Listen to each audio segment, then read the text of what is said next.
Olá, meus amigos, tudo bem? Que bom, hein? Mais uma vez estamos aqui para estudar o nosso Domingo com André Luiz, as obras de André Luiz, não é? Essas obras fantásticas, onde ele nos traz tanto conhecimento, não é? Tanta novidade do plano espiritual, tantas coisas interessantes, peculiaridades, não é? Que a gente mal desconfiava antes da sua obra, não é? Vem ilustrar toda a obra de Kardec, não é? Com os exemplos, com a vida cotidiana no plano espiritual. Então vamos lá, minha gente, vamos para mais um domingo com André Luiz. Então uma boa tarde, uma boa noite, não é? Um bom dia para aqueles que estão acompanhando no horário do nosso curso, domingo, 8 horas da manhã. Todo domingo estaremos sempre juntos, não é? Para mais um estudo das obras de André Luiz. E estamos estudando a quarta obra de André Luiz, Os Obreiros da Vida Eterna. Não é verdade? Só para que a gente lembre, né, a gente não se perca, nós temos a particularidade, não é, de André Luiz, ele enfoca determinados aspectos da vida no plano espiritual em cada obra. Então, nos Missionários da Luz, nós vimos os aspectos da encarnação, né? Lembram do Sigismundo? É sempre bom a gente lembrar, não é? Da miniaturização do perispírito, da ligação com ali o feto, né? Desde o comecinho da fecundação, enfim, todos aqueles aspectos interessantes. E no Obreiros da Vida Eterna, ele vai focar na desencarnação. E nós vimos, não é, nos capítulos anteriores, que eles vêm se preparando. André Luiz agora faz parte de um grupo de 4 pessoas. Esse grupo é liderado pelo Jerônimo, né, um espírito mais inteligente. E esse grupo do André Luiz, ele vai tratar justamente disso, de socorrer, de amparar, vamos dizer assim, de ajudar nos processos desencarnatórios, em alguns processos. E eles vão ficar 30 dias junto à crosta, não é? Junto ao plano material, trabalhando nesses processos. O primeiro passo, né, dessa nova equipe foi se preparar, vamos dizer assim, num templo, né, em nosso lar, onde André Luiz ele vai receber a palavra de um espírito de muita luz. Lembram dos capítulos passados? Eles recebem a energia, a palavra amiga, né, como forma de preparação, de motivação para o trabalho que viria. E hoje, né, terminada essa etapa de preparação, eles já se deslocarão para a crosta, parando inicialmente num daqueles postos de socorro, como ele descreve nos Mensageiros, né? Aproximadamente, lembram daquela fortificação nos Mensageiros, com armas de proteção, com muros, né? Que fica próximo da crosta. Então, André Luiz vai para um posto de socorro com a sua equipe, né, para iniciar os trabalhos. Então, eles param ali e dali eles vão iniciar os trabalhos junto à crosta, não é?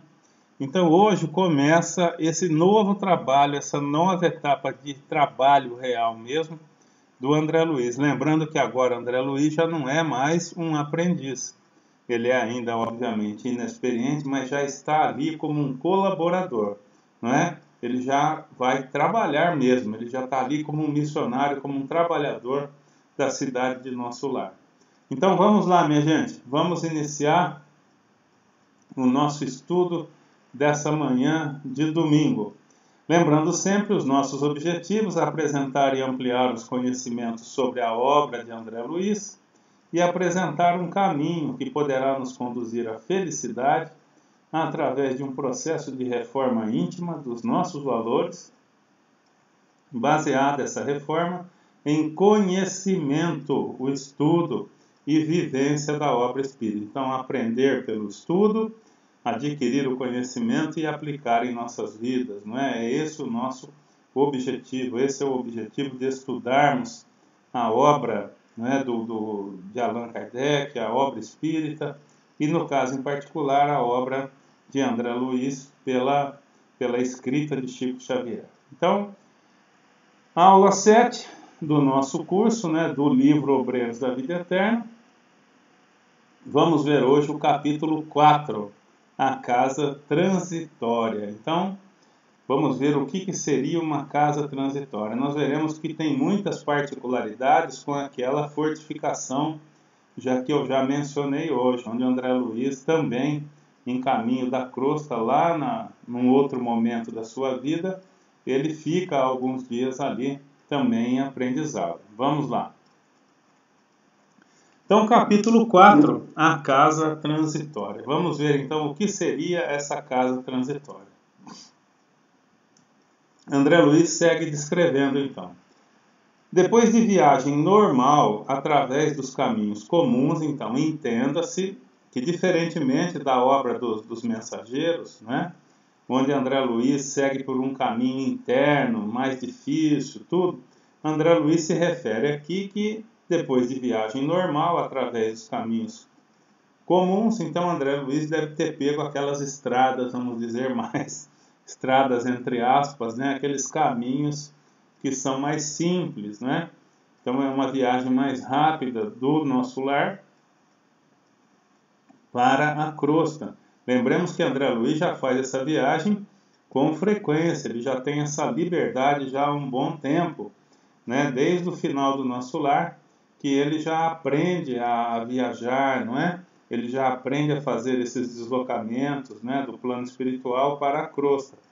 Então, em suas outras experiências, ele já fazia isso. Então, vejam que aqui ele já coloca como, vamos dizer assim, uma rotina, não é? Essa viagem. Então, depois de viagem normal, através de caminhos comuns, alcançamos nevoenta região, onde a asfixiante tristeza parecia imperar incessantemente. Então, a descrição é de um lugar que não tem nada de bonito, não é?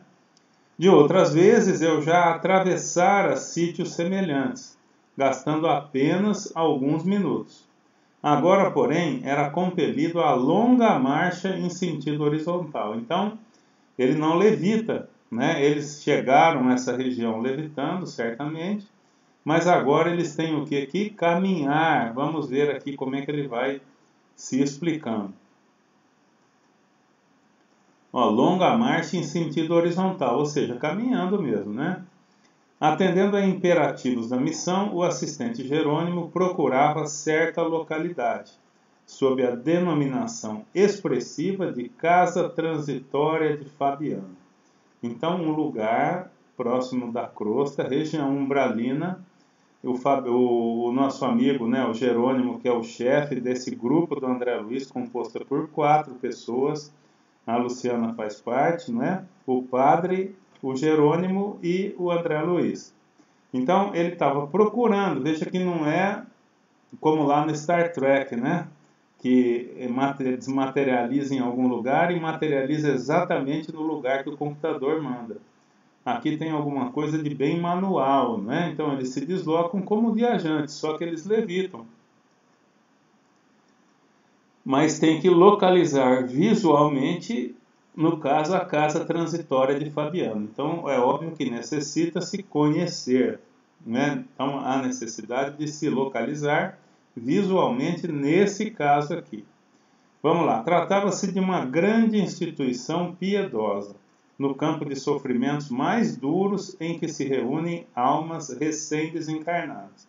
Olha a missão do André Luiz, né? Resgatar, né, ajudar na desencarne e no resgate desses irmãos que estão desencarnando na crosta, nas cercanias da crosta terrestre, a qual, segundo nos informou o chefe da expedição, o Jerônimo, né, o chefe da expedição, fora fundada por Fabiano de Cristo, devotado servo da caridade entre antigos religiosos do Rio de Janeiro. Fabiano de Cristo, então, uma figura da cidade do Rio de Janeiro. Veja a ligação, né, com o nosso lar. Eles estão numa cidade espiritual localizada acima do Rio de Janeiro. E as cercanias, obviamente, dessas regiões espirituais têm a ver né, com aquela localidade, com a cidade física do Rio de Janeiro. Tanto que o Fabiano é um habitante, né, ele viveu no Rio de Janeiro. Devotado servo da caridade entre os antigos religiosos do Rio de Janeiro, desencarnado há muitos anos. Organizada por ele, era confiada periodicamente a outros benfeitores de elevada condição, em tarefa de assistência evangélica junto aos espíritos recém-desligados do plano carnal. Então, é uma instituição fundada por Fabiano de Cristo e que vai tendo, ao longo do tempo, outros, né? Foi criada, edificada por Fabiano de Cristo, mas que vai tendo, ao longo do tempo, outros chefes, né? Outros líderes ali, outras pessoas que vão tocar a missão de receber, de ajudar os recém-desencarnados junto ao plano carnal. Vamos lá então, vamos seguindo. O Jerônimo, né, o chefe da expedição de André, vai esclarecer. Na casa transitória, prestaremos o auxílio que nos seja possível à organização e asilaremos em seguida os irmãos que nos cabe socorrer. Então, eles vão ajudar de maneira geral na instituição e quando eles ajudarem o desencarne daqueles irmãos, que é a tarefa deles, que eles têm uma tarefa específica, eles já saíram de nosso lar com essa tarefa de auxiliar determinados tipos de irmãos, alguns irmãos. Vejam que a gente fala, não é, sempre que o desencarne, a não ser que seja provocado por aquele que vai desencarnar, né, que seria um suicídio, né, seja abreviado. Quando a vida segue normal, o desencarne existe toda uma programação, assim como a reencarnação. Não existe reencarnação equivocada, né?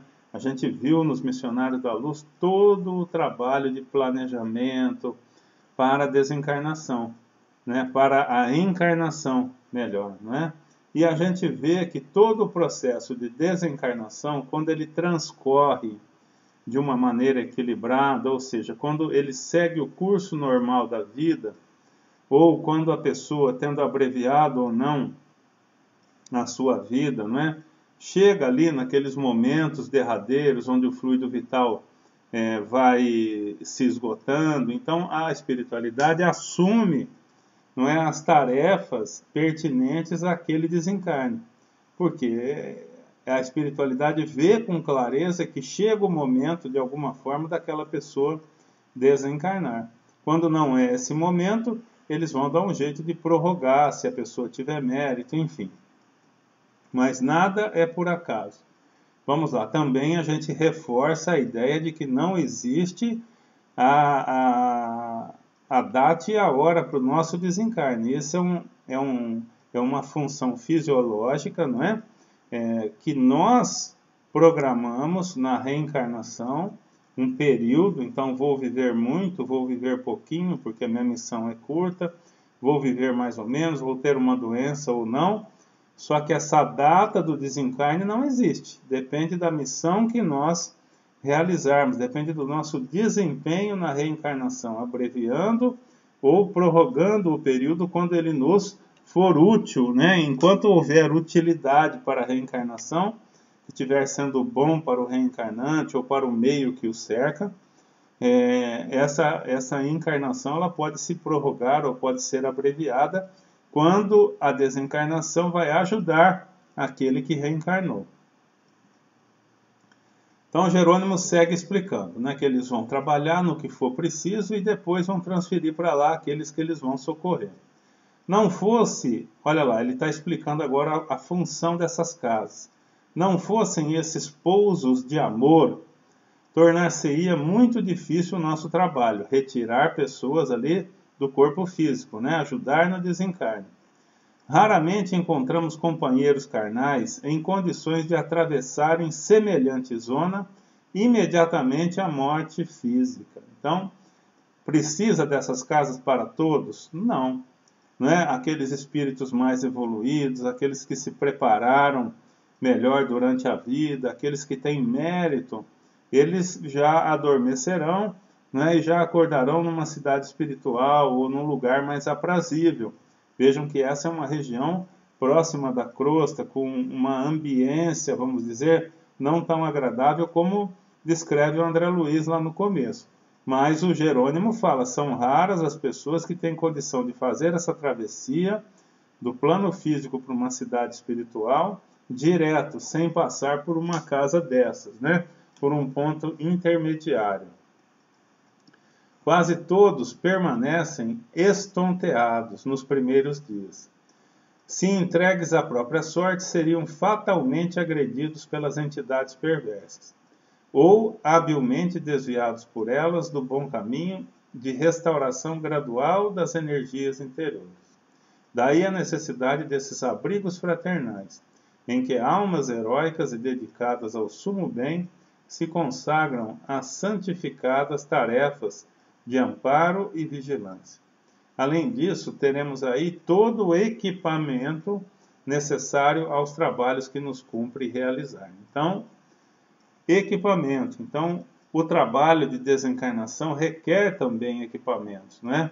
Essa missão que coube à equipe de André Luiz vai trabalhar não só com a sua energia e o seu conhecimento, mas vai se fazer, né? Vai utilizar também determinados equipamentos, como são utilizados alguns equipamentos no processo de encarnação ou de reencarnação. Lembram o planejamento genético que foi feito, as mudanças no genoma lá do Sigismundo, a adaptação de um pequeno problema que ele teria, né, no coração e etc, etc. Então aquilo tem computadores, tem equipamentos que são utilizados, né, além do magnetismo daqueles que trabalham nessas áreas. Aí o André vai falar dessa forma. Curioso, guardei silêncio e esperei. Não se passou muito tempo, defrontávamos-nos, casarão enorme em plena sombra. Então eles acharam a casa, né? E André continua descrevendo de uma forma, assim, não era um lugar bonito, aprazível, com flores, nada disso, né? Então um casarão enorme em plena sombra, quer dizer, um lugar sombrio, sem luz. Vamos lá, o André continua. Nada que evidenciasse preocupação artística e bom gosto na construção. Nem árvores, nem jardins em torno. A edificação baixa e simples mal se destacava no nevoeiro denso. Certo, percebendo-me a estranheza, Jerônimo esclareceu. Então vejam que, independente da faixa vibratória, olha que interessante, né? Porque os trabalhadores desse local, como trabalhadores de uma cidade espiritual, certamente mantêm uma faixa vibratória boa. Aquela história da psicosfera, né, do local. Então, vejam que em nosso lar, por exemplo, que também, né, é composto por trabalhadores, da mesma cidade, inclusive, aqui no caso desse posto, existem jardins lindos, existem rios, lagos, né? A paisagem é bonita, o céu é azul, né? Lembram de toda aquela descrição linda do André Luiz? Aqui, apesar dos trabalhadores serem do próprio nosso lar, devido à região em que se encontra, já não é nosso lar está lá na ionosfera, saindo da região umbralina, e aqui nós estamos próximos da crosta, num umbral mais pesado, num umbral, vamos dizer, de energias muito mais densas, né? Então não é um lugar que, mesmo tendo os habitantes uma faixa vibratória boa, se conseguiria cultivar flores, jardins e etc. Mas vamos ver o que o Jerônimo esclarece. O nome do Instituto, André, fala por si. Temos à frente a acolhedora Casa de Transição, destinada a socorros urgentes.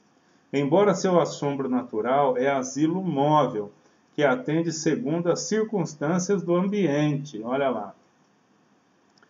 Sofre permanente cerco de espíritos desesperados e sofredores, condenados pela própria consciência à revolta e à dor.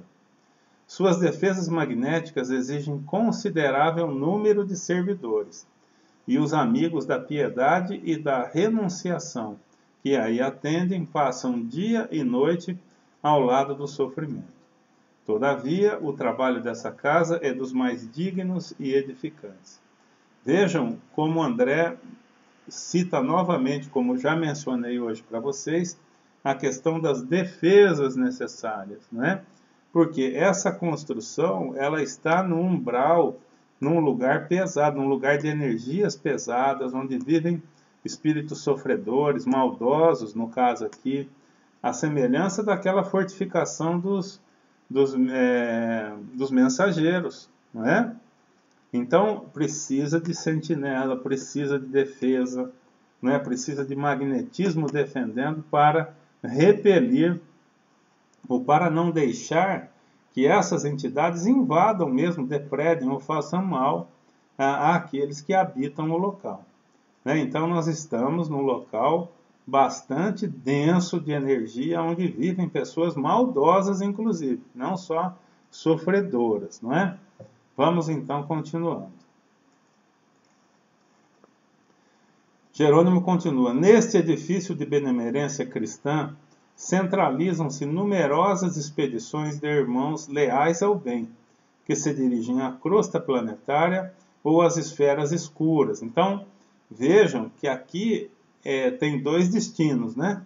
Então, as pessoas chegam lá como se fosse um ponto de socorro, e né, um posto de socorro, um ponto de apoio, vamos dizer, para essas equipes, como mandou André, que ou vão para a crosta, ou vão, olha como eles falam aqui, ó, a crosta planetária ou às esferas escuras, onde se debatem na dor dos seres angustiosos e ignorantes, em trânsito prolongado nos abismos tenebrosos. Vejam que a descrição de André das regiões umbralinas mais profundas, né, que estariam com uma densidade vibracional pior do que da crosta, né? Falam os abismos, né? São regiões no universo paralelo, nos universos paralelos, ainda em faixa vibratória inferior à crosta, à própria crosta, onde nós vivemos.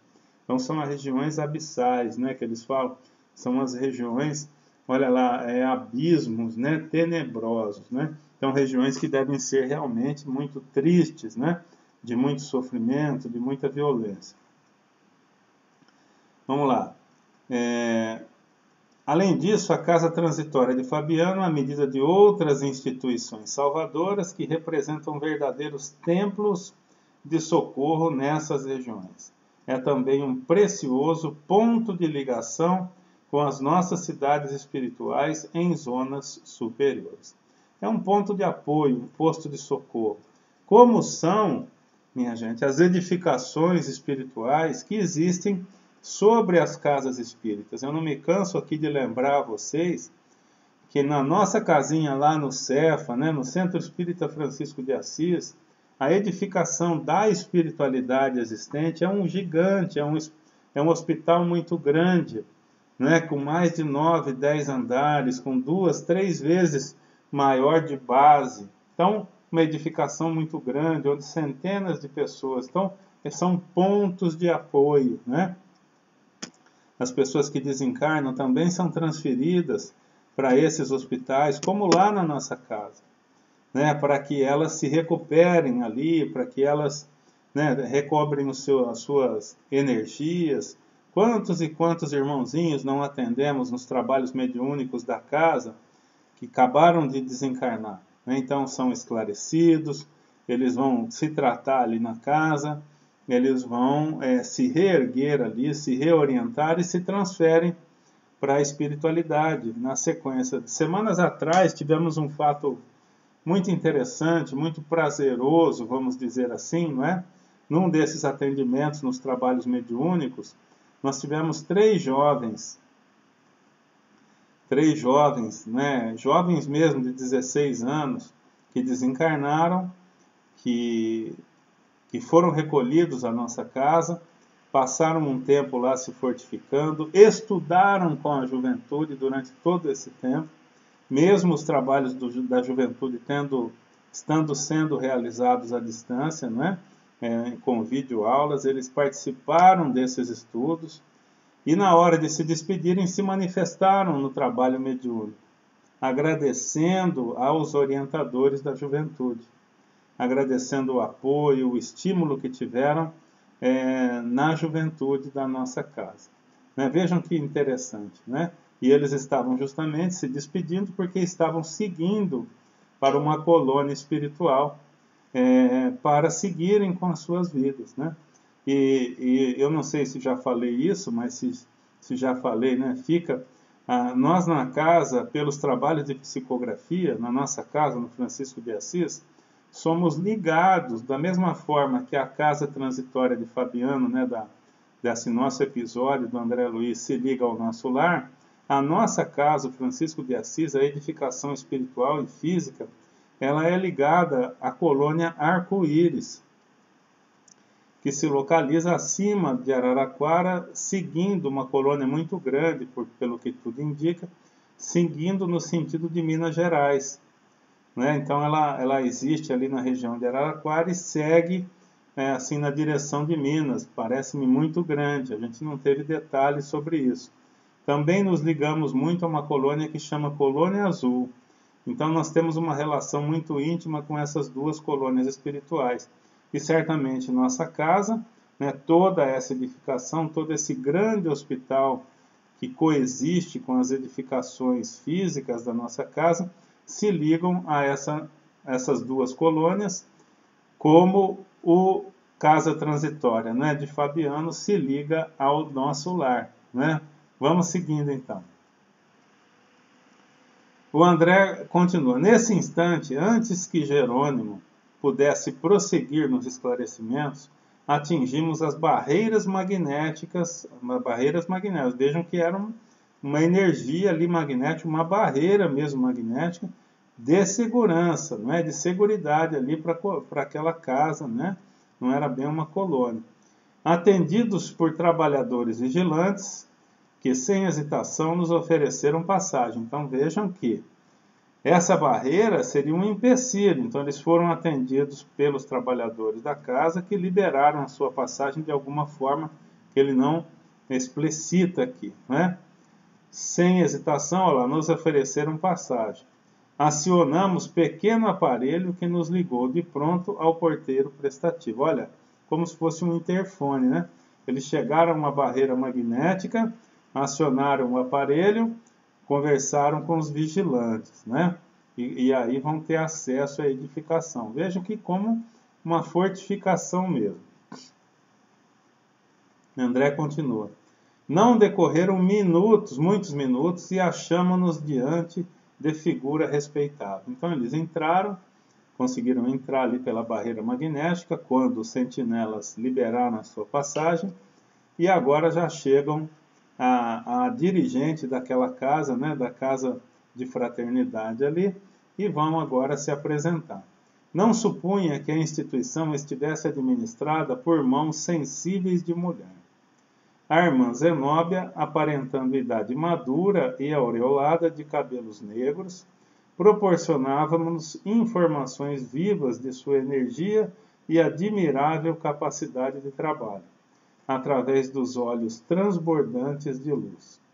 Saudou-nos, cortês, sem despender muitas palavras, passando imediatamente ao assunto que a nossa presença sugeria. Então vejam que em lugares, não é, onde o trabalho é árduo, em lugares onde existem invasões, onde a preocupação é constante, não é? As coisas elas são mais práticas, têm que ser mais práticas. Então, foram recebidos com muita educação por uma senhora, né, a senhora Zenóbia, que é a gerente ali, a administradora dessa casa, né? Mas a André já nota, vamos dizer assim, o jeitão prático dela, né? Aí ela vai falar, ela vai falar para eles então. Fui avisada ontem de que a missão chegaria hoje e rejubilamos-nos com isso. Né? Olha que legal. Então ela foi avisada no dia anterior. Nada, vamos dizer assim, né, muito tempo de antecedência. Vejam que essa missão de André Luiz, vinda do nosso lar, não teve assim para ela uma antecipação, porque deve se tratar, vamos dizer assim, de uma coisa regular, né?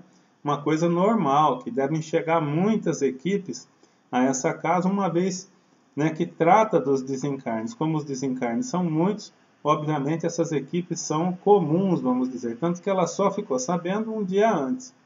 Aí o Jerônimo continua aqui, o chefe, né? Ao seu dispor, né? Aquela coisa da cortesia, né? Este abrigo de amor e paz cooperará conosco, asilando-nos alguns tutelados convalescentes. E, por nossa vez, desejamos ser úteis à casa, de algum modo. Então o Jerônimo fala, essa casa, né, de amor, essa casa de caridade nos será muito útil, tutelando, recebendo aqueles que nos cabe ajudar no desencarne. Ao mesmo tempo, desejamos ser úteis de algum modo, quisemos trabalhar nesse período que ficaremos aqui. É uma missão de 1 mês, né? A Zenobia, então, fala com alegria, né? Aceitamos o concurso, aceitamos, né, a ajuda, né? Ela fica feliz com mais a chegada de uma equipe para trabalho. Aí a administradora continua. Reconheço a presença de um grupo harmonioso e, desde a semana finda, aguardava ensejo. Não só para beneficiar a coletividade sofredora de abismo próximo, então ali, ó, próximo desse local, da casa transitória de Fabiano, existe um abismo, uma região abissal, né? Onde vivem aqueles espíritos com uma faixa vibratória muito ruim. Espíritos esses que, se não se regenerarem, são candidatos sérios, não é, a deixar de viver no planeta Terra, nessa situação de transição planetária, onde já não caberão num planeta regenerado espíritos que vivem em faixas vibratórias tão ruins como aqueles que habitam essas regiões ditas abissais, né? Então ela fala lá, ó, sofredora, coletividade sofredora de abismo próximo, senão também a fim de socorrer certo irmão nosso, muito infeliz. Trata-se de uma pessoa que me foi particularmente querida e que apenas agora foi encontrada em remota região de seres decaídos. Então ela já começa a passar uma missão aqui para o Jerônimo e para a equipe do André. Uma pessoa que ela conhece e que há pouco tempo foi localizada e que eles vão, então, parece que tentar resgatar. Vencendo obstáculos, trouxemos-la para a vizinhança da casa, não para casa. Ela estava numa região abissal, eles foram lá, venceram uma equipe, né, da casa aqui 19, da casa transitória de Fabiano, foi até essas regiões abissais e trouxeram-na para algum lugar próximo da casa, não para a casa. Vamos ver por quê. Vizinhança da casa, olha lá. Porém, o perigoso estado em que se encontra não nos autoriza a fornecer-lhe abrigo, e sim proteção indireta. Olha que interessante, né? Então não é simplesmente desejar ajudar, né? A pessoa tem que também ter condições de ser ajudada.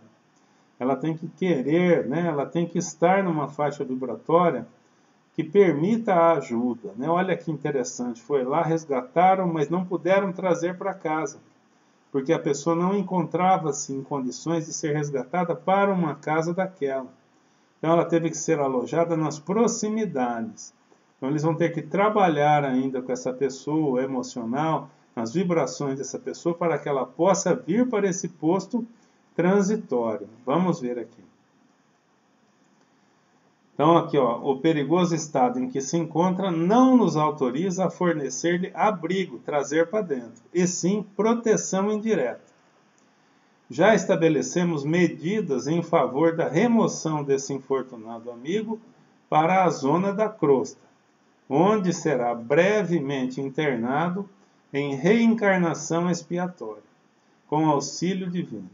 Entretanto, precisarei pessoalmente da colaboração fraternal dos companheiros em benefício do transviado. Então, olha a solução que eles arrumaram para esse nosso irmão.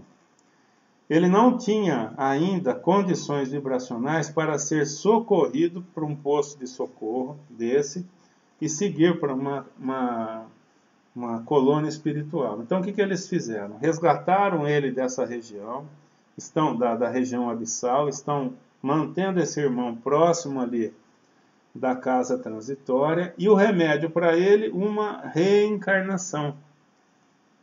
Olha lá, será brevemente internado em reencarnação expiatória. para melhorar a condição vibracional desse irmão, para que ele possa seguir a sua recuperação no plano espiritual. Então, uma reencarnação expiatória, uma reencarnação, vamos dizer, que não vai ser uma reencarnação normal, vai ter algum sofrimento envolvido, né? Alguma privação envolvida, e uma breve, onde será brevemente internado. Então, um problema grave, provavelmente, né, no corpo físico, e com uma breve permanência na reencarnação, né, para preparar, para melhorar a condição vibracional desse irmão que eles vão socorrer, para que ele possa seguir, vamos dizer, se recuperando depois desse desencarne, dessa reencarnação breve no plano espiritual. Vamos lá. O Jerônimo então vai colocar: sem dúvida, teremos prazer. Em nossa companhia permanece a irmã Luciana, lembra? A enfermeira do grupo. Enfermeira do grupo, até salientei ali. Que nos pode ser extremamente útil neste caso particular, porque o irmãozinho não tem condições, ele não é uma pessoa que está equilibrado, vamos dizer assim, ele está bastante desequilibrado. Vamos ver por que a Luciana, não é, seria extremamente útil, em virtude das suas adiantadas faculdades da clarividência. Então, olha, a Luciana, que faz parte do grupo, tem adiantadas capacidades de clarividência, de ver além da vista normal, né?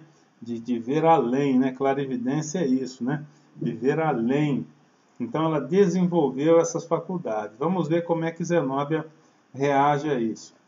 Zenóbia fala: bem lembrado, alguns irmãos, qual ocorre a esse a que me refiro, descem a tamanho embrutecimento moral que somente conseguem ouvir-nos a voz de modo imperfeito, e, não lhes sendo possível identificar-nos pela visão, em face dos impedimentos vibratórios criados por eles mesmos, duvidam de nossa amizade e de nossos propósitos elevados de cooperação.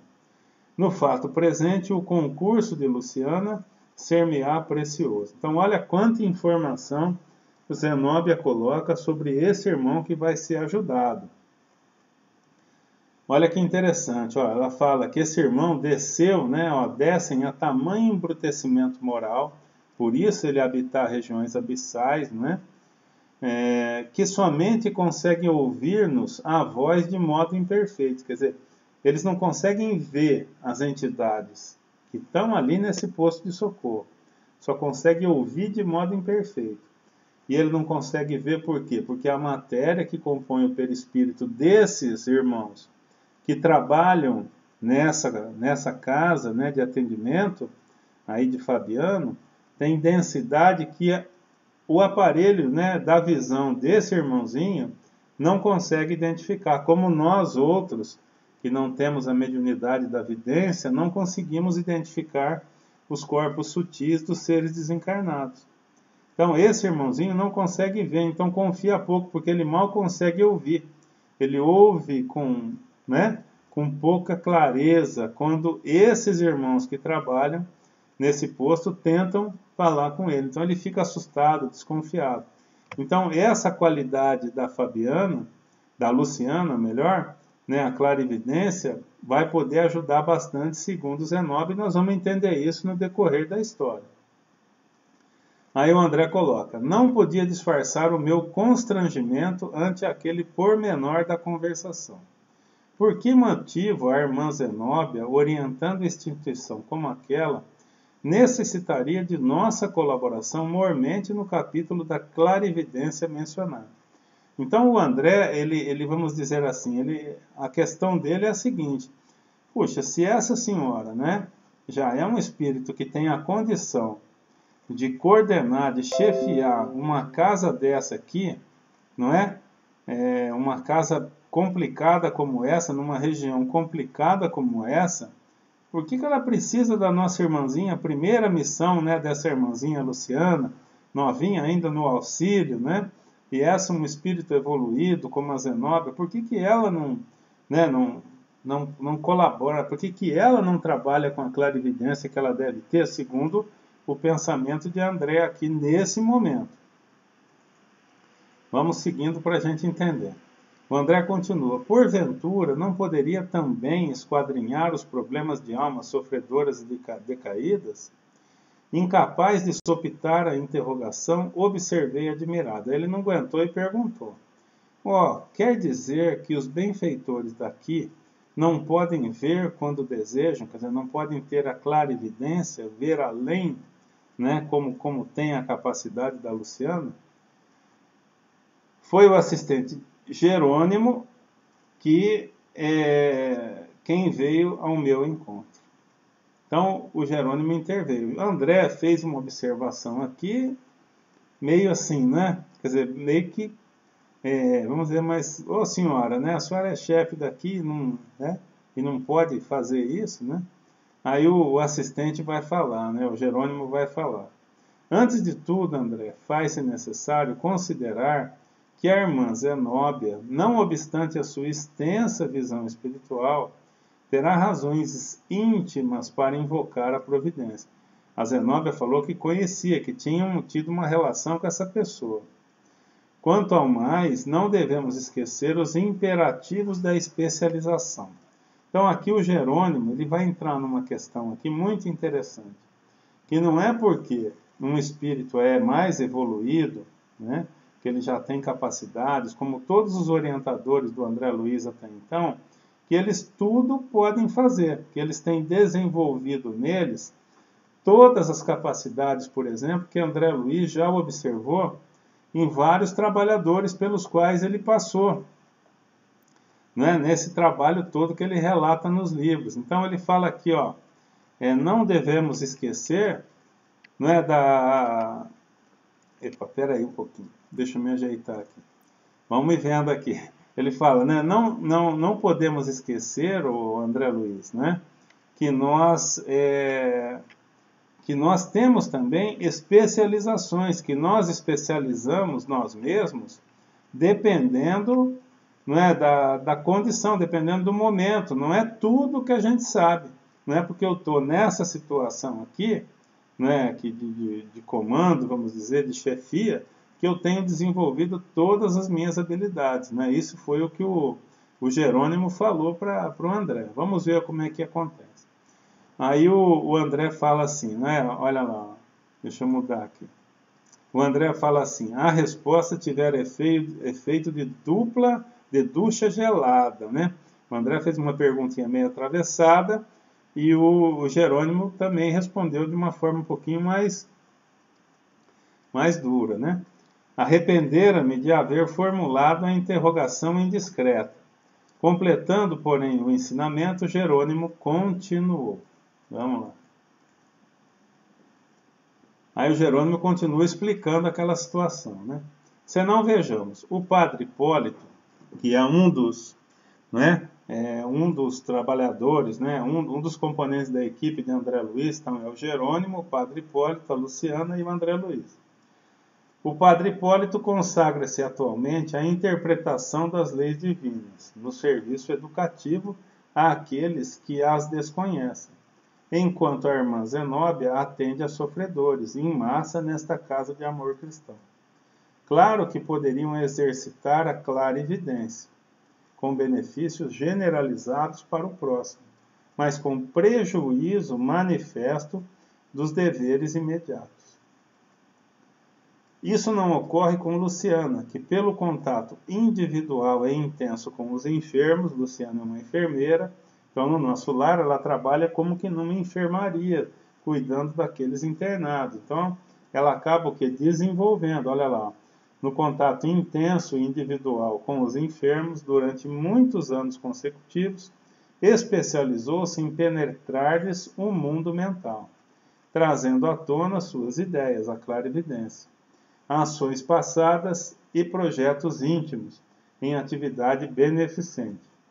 Se entrássemos nós outros de improviso em relação com sua clientela, veríamos alguma coisa, isso o próprio Jerônimo falando, embora não tanto e tão bem quanto pode ser observado por ela, em vista de suas dilatadas experiências. Então, ele explica que como todos, na verdade, né, de um determinado nível evolutivo, como o próprio Jerônimo está se colocando, o Padre Hipólito, né?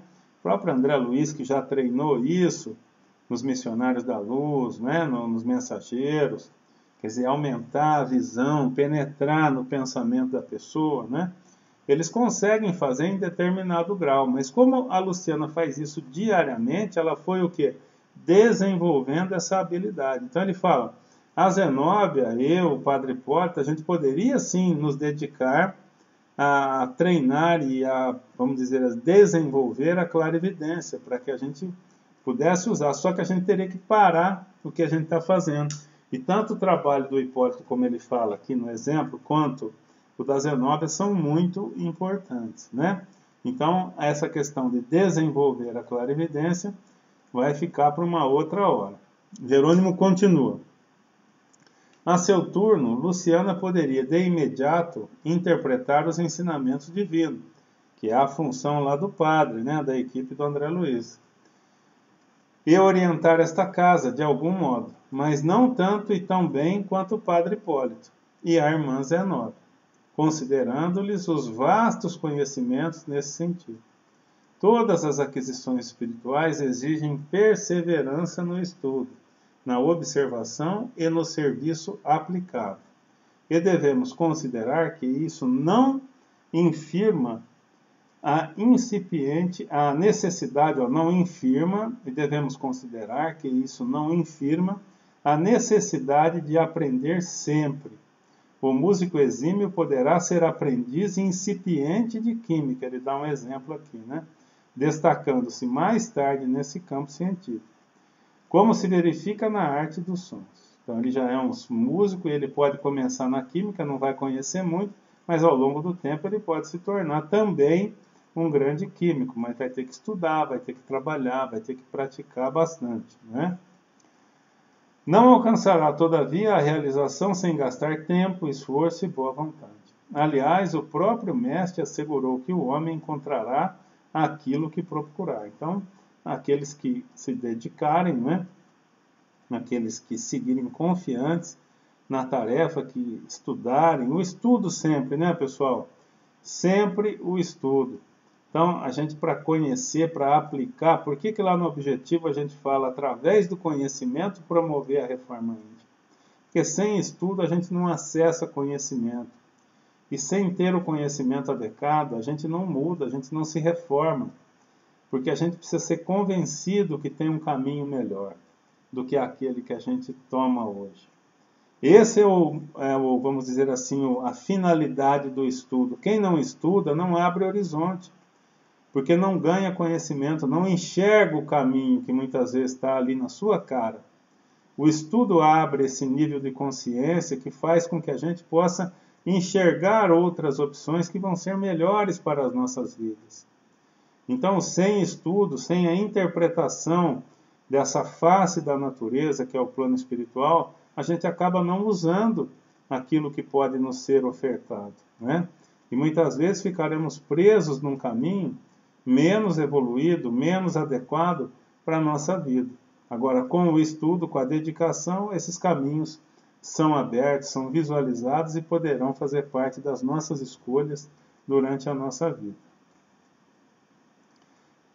Vamos lá, a Zenóbia então entra na explicação do Jerônimo, né?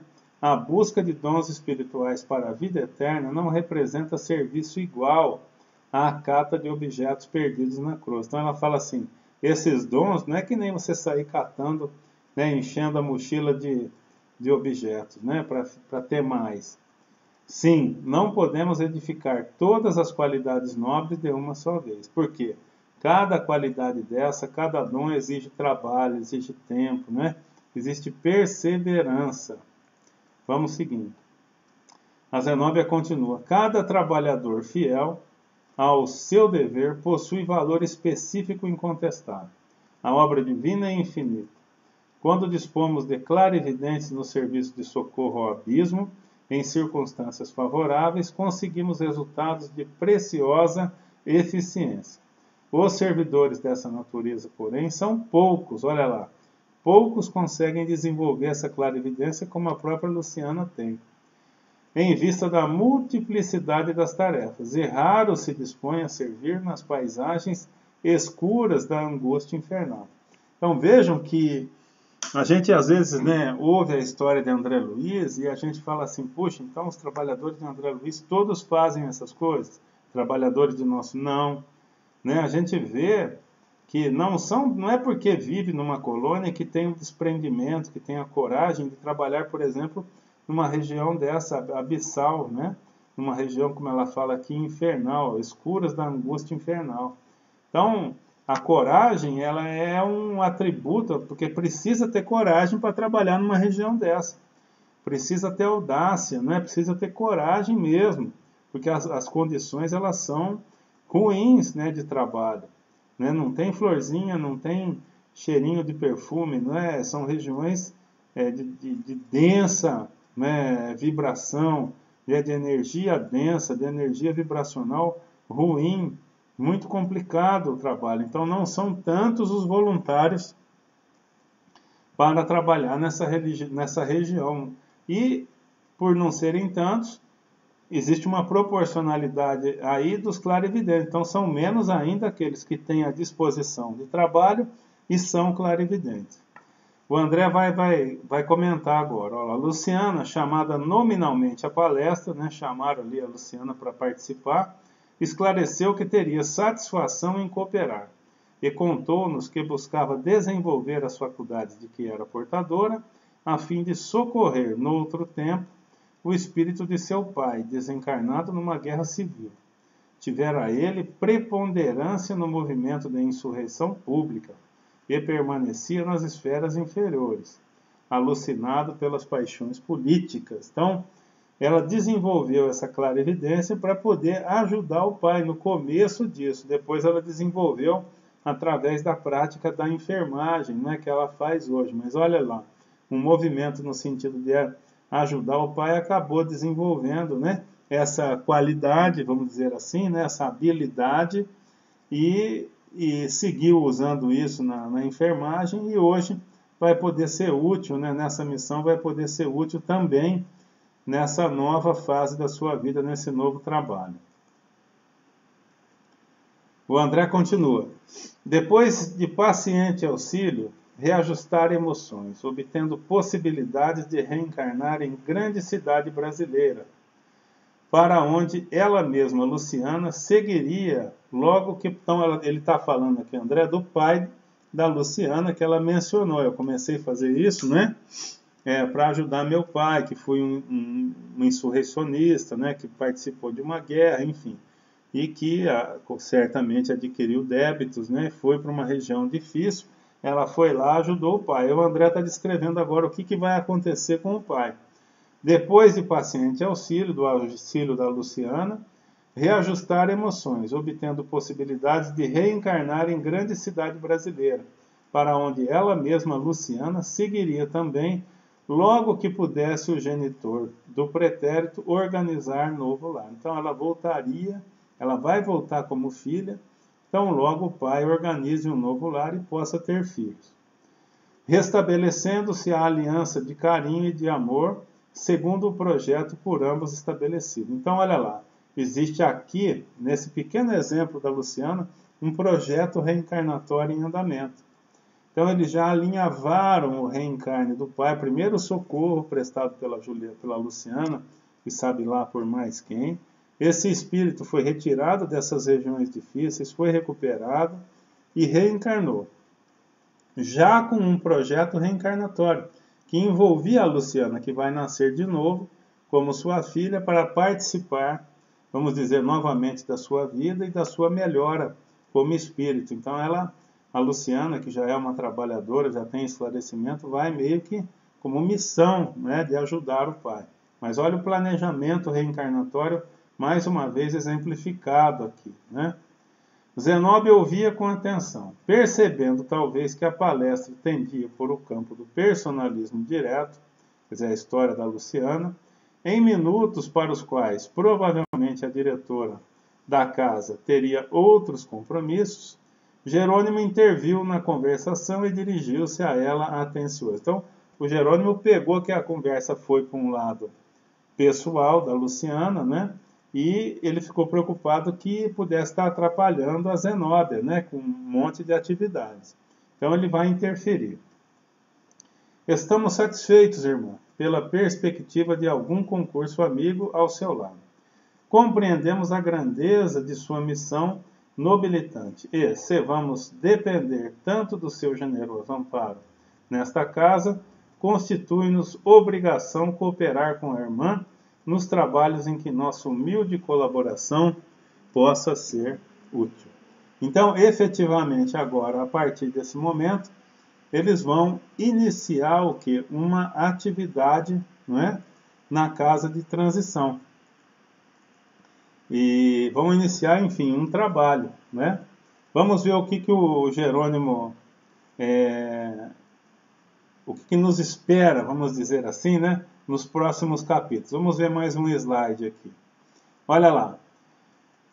O Jerônimo fala assim, ó, seguiremos amanhã para a zona carnal. Entretanto, logo que nos seja possível trazer para a sua companhia o primeiro irmão libertado, André e eu permaneceremos em trânsito entre a crosta e esse abençoado asilo, enquanto Hipólito e Luciana demorarão aqui velando pelos convalescentes e colaborando junto da irmã nas tarefas imediatas. Então, olha aqui, o Jerônimo já deu uma organizada na equipe dele. Ele falou o que para Zenóbia? Olha, então vamos fazer o seguinte. Amanhã eu e o André vamos começar a ir para a crosta, para trazer o pessoal que faz parte da nossa missão. E a Luciana e o padre Hipólito vão permanecer aqui para ajudar a senhora no que for preciso. Já nesse caso, né, do amigo aí da Zenóbia, que eles vão trabalhar esse amigo, né, que estava lá nas regiões abissais, que foi trazido para perto e que vai reencarnar. Certamente a Luciana, com a sua clarividência, vai poder ajudá-lo. Isso a gente vai ver a seguir, né? A Zenóbia fala, alegra-me sobremaneira a expectativa. O André observa, não decorreram 5 segundos e alguém penetrou a sala rumorosamente. Era determinado servo da vigilância. Então eles estavam ali, já acertaram o dia seguinte, né? Já estava tudo certinho. E aconteceu algo imprevisto. Entrou um dos vigilantes da casa, meio, né, nervoso ali. E ele vai falar assim, irmã Zenóbia, aproximam-se entidades cruéis. A agulha de aviso indicou a direção norte. Então veja que eles têm um equipamento aqui, né? A primeira coisa, soou um alarme, né? A agulha de aviso indicou a direção norte. Então esse equipamento que tem uma agulha, enfim, né? Apontou o que? Provavelmente as emanações fluídicas, né? A energia vibracional que essas entidades que estão se aproximando geram. E essa agulha é sensível para identificar quando essas vibrações, né, de determinado teor se aproximam ali da casa.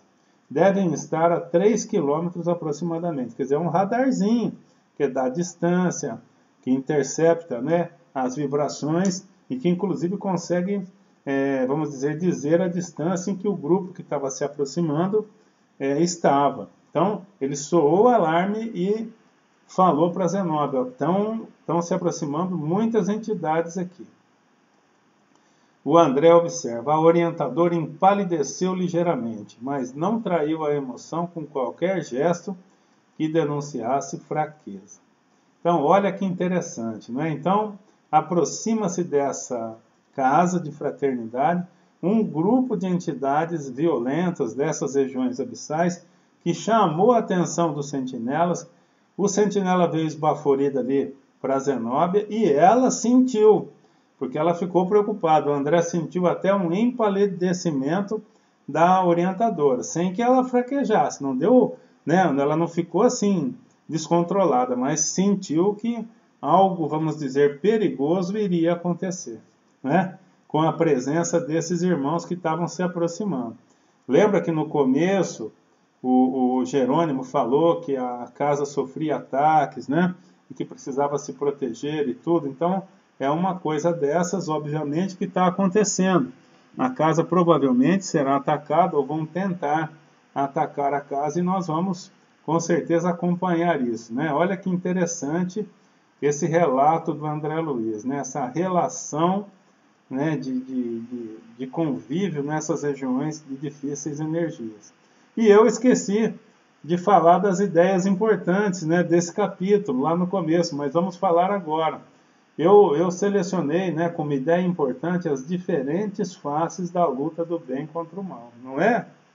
Olha que interessante, a gente acabou essa aula de hoje justamente nesse momento onde uma casa de auxílio, né, uma casa de proteção que abriga espíritos que já residem numa colônia, espíritos evoluídos, trabalhadores, uma casa que estará sendo atacada por entidades que vivem em regiões abissais, uma casa que tem defesas eletromagnéticas ativas, que tem proteção na sua entrada. Então, olha que face diferente, né, da luta do bem e do mal, né? Olha como que isso é complicado também na espiritualidade. E a gente vai entender certamente isso pela explicação clara que André Luiz sempre nos traz. Então, para o capítulo que vem, certamente mais muita coisa interessante a respeito da vida no plano espiritual. Não é verdade, meus amigos? Olha que história que está se desenhando, né, perante aí o nosso estudo, né?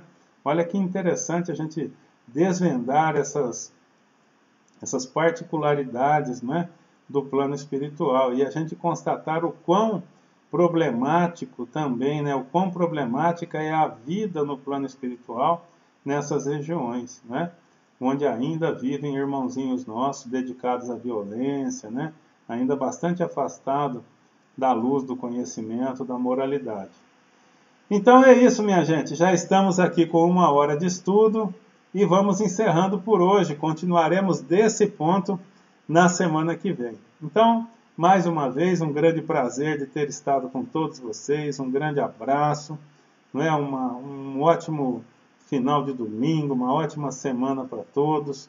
E certamente nos encontraremos nos próximos estudos da nossa casa. Um grande abraço a todos, beijo no coração.